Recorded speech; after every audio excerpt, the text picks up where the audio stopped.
Hello mga kaibigan, purihin natin si Jesus, Maria at Jose. Narito na naman ang inyong lingkod, Father Bob, isang paring Karmelita, na maghahatid sa inyo ng napakaikli at napakasimpleng pagninilay sa ating mga pagbasa araw-araw. Ngayon ay nasa ika-6 na araw na tayo sa buwan ng Hulyo, araw ng Sabado, 2024. Tuloy-tuloy lang tayo sa ating mga pagninilay. Pakinggan natin ng mabuti kung ano ang mensahe na gustong ipapaabot ng ating mga pagbasa, lalong-lalo na ng ating Ebanghelyo.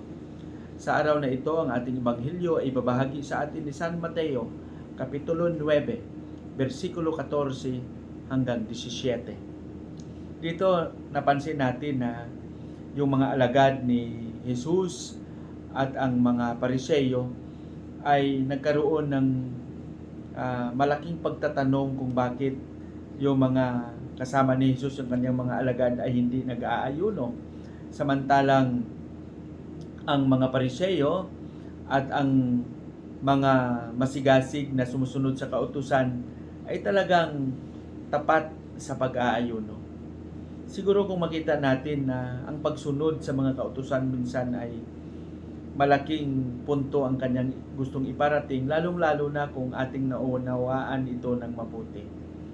Pero sa usapin ng pag-aayuno, sa konteksto ng ating pagbasa, mukhang hindi naunawaan ito ng mga Pariseyo kung ano ang mensahe na gustong ipaabot ng pag-aayuno. Dahil una sa lahat, ang kanilang pinapakita ay yung pagkuha ng pansin sa mga tao para sabihin na sila ay nag-aayuno. Pero yung malaking katanungan doon, kung naunawaan ba nila ng mabuti ang kahulugan ng pag-aayuno. Kaya mga kapatid, siguro mas magandang tingnan natin ito sa ganitong pananaw, sa ganitong paraan, na sa lahat ng ating mga ginagawa, lalong-lalo na sa pagpapahayag natin ng ating pananampalataya, kung ito ba na ginagawa natin at sinusunod, ay talagang nauunawaan natin. Halimbawa lang ang usapin ng pag-aayuno. Sa pag-aayuno, malaki ang kanyang maitulong. Dahil una sa lahat, tinuturuan tayong magpigil, magkontrol. Tinuturuan tayong maging kontento sa kung ano lang ang mayroon tayo. Pag-aayuno sa pagkain, pag-aayuno sa kung ano ang mga ginagawa. Tinuturuan tayong magkaroon ng disiplina, di ba? At mag-isip ng mabuti, lalo-lalo na sa ating buhay at ang buhay ng ating kapwa, na malasap natin ang napakaganda at napakalalim na mensahe ng mga gawain ito. Dahil kung hindi natin naunawaan ang mensahe nito at ang ating layunin ay maipakita lang sa mga tao na gumagawa tayo ng ganito, ay walang silbi. So, ibig sabihin, lahat ng ito ay walang kabuluhan.